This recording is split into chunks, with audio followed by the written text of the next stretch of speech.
Overseas में देखा जाए तो उनके पास नाम बहुत है, लेकिन वही है, ओवरसीज स्लॉट तो 4 ही है ना, और इम्पैक्ट प्लेयर में भी आप 4 को इंक्लूड करोगे तो एक्सचेंज कर नहीं पाओगे, है ना, वो एग्जैक्ट। उनके पास अब सबसे विकल्प बड़ी नहीं बात है। तो यही है ना, हो सकता है कि ये टीम फिर बहुत स्ट्रेटेजी है, मैं जो ये समझ पा ऐसा रहा हो सकता है हूँ एक। उत्कर्ष, ये लोग टीम के साथ उतरे और बाकी इंडियंस को एग्जैक्टली, खिलाए, दैट्स व्हाट आई वांट और टू से।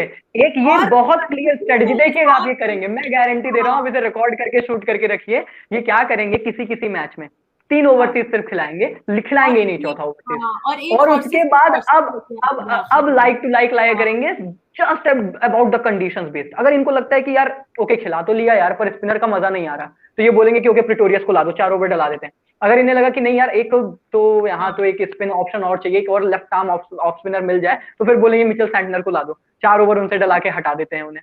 सो हाँ it's all a part of strategy जो वो टीम स्मूथली निकाल रही है। वो समझ गए हैं कि भाई क्या क्या करना है, क्योंकि इम्पैक्ट प्लेयर रूल ने ना टीमों को बहुत अलग ही सोचने की वो दे दी है। आप हाँ, देखोगे बहुत अलग मतलब होगी आप स्ट्रेटेजी इस बार टीमों की। एक प्लेयर मतलब अपने फायदे के हिसाब से खिला लो, स्टार्टिंग में आपको बैटिंग लगे चाहे बॉलिंग लगे, आप एक प्लेयर अपने फायदे के हिसाब से खिला लो, वो डिलीवर करे, वेल एंड गुड है, वो काम करके डिलीवर करके चला जाए, फिर आप दूसरे बंदे को बुला लो जिसकी आपको जरूरत सेकंड इनिंग में या आफ्टर हाफ वे आ रही है, उसको बुला लो। तो इम्पैक्ट प्लेयर ने उनको एक वो फ्रीडम दे दी है।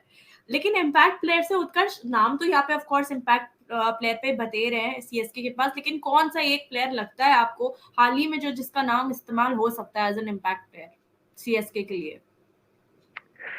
हाँ, दिस इज टफ वन। इसलिए टफ वन क्योंकि जितना मैं सोच पा रहा हूँ ना, वो चौथे ओवरसीज के पे ही पूरा मैटर फंसेगा इनका। वो उसी पे जी जाएंगे, इम्पैक्ट प्लेयर यूज भी वही होगा। तो फिर ये बहुत टफ है, फिर ये कंप्लीटली कंडीशन बेस्ड कॉल है, कंप्लीटली। अगर they need a pacer, they will go for okay. Pretorius, they might go for Kyle Jameson. If they need a spinner, they will go for Mitchell Santner. बहुत simple सी strategy रहेगी वहां पे। आप ये नहीं कह सकते कि यही पार्टिकुलर इनका बड़ा तिकड़म इम्पैक्ट प्लेयर है, नहीं। उनको पता है कि इतने इतने इतने हैं, इनमें से भी जा सकते हैं। या लेकिन भारतीय विकल्प में देखिए, सही बात है ना, इम्पैक्ट प्लेयर में इन्हें भारतीय विकल्प नहीं चाहिए, हाँ इनको हाँ चाहिए ही नहीं। अजिंक्य रहाणे हैं आपके पास, अगर आप डेवॉन कॉनवे को खिलाते हो, you do not need Ajinkya Rahane as an impact player at any particular situation, जो जितना मैं गेम को रीड कर पा रहा हूँ। हाँ, ये हो सकता है कि आपको 4 ओवर एक एक्स्ट्रा गेंदबाज से चाहिए, तो जी at the end of the day ना, इनको जब इम्पैक्ट प्लेयर यूज करना होगा, ये शायद, if I am not wrong, अगर मैं बहुत ज्यादा नहीं सोच रहा हूँ, एक सिंपल जो मैं सोच पा रहा हूँ, they will definitely go with only 3 overseas player। जहां भी इनको इम्पैक्ट प्लेयर यूज करना होगा कि आज करेंगे यूज, आज हमें नहीं पता आज करने वाले हैं, तो फिर 3 ओवरसीज खिलाओ भैया, इम्पैक्ट प्लेयर की तरफ भागो। वो इनकी स्ट्रेटजी हो सकती है। जी। और इसी के साथ उत्कर्ष ऑफ कोर्स वीकनेसेस स्ट्रेंथ्स और ये सब डिसाइड कर लिया। अब हम लोग आते हैं प्लेइंग 11 में, हम आपकी भी प्लेइंग 11 जानेंगे, लेकिन उससे पहले मैं अपनी प्लेइंग 11 बताना चाहती हूँ। मेरी प्लेइंग 11 क्या है? ऑफ कोर्स पोजीशंस चेंज हो सकती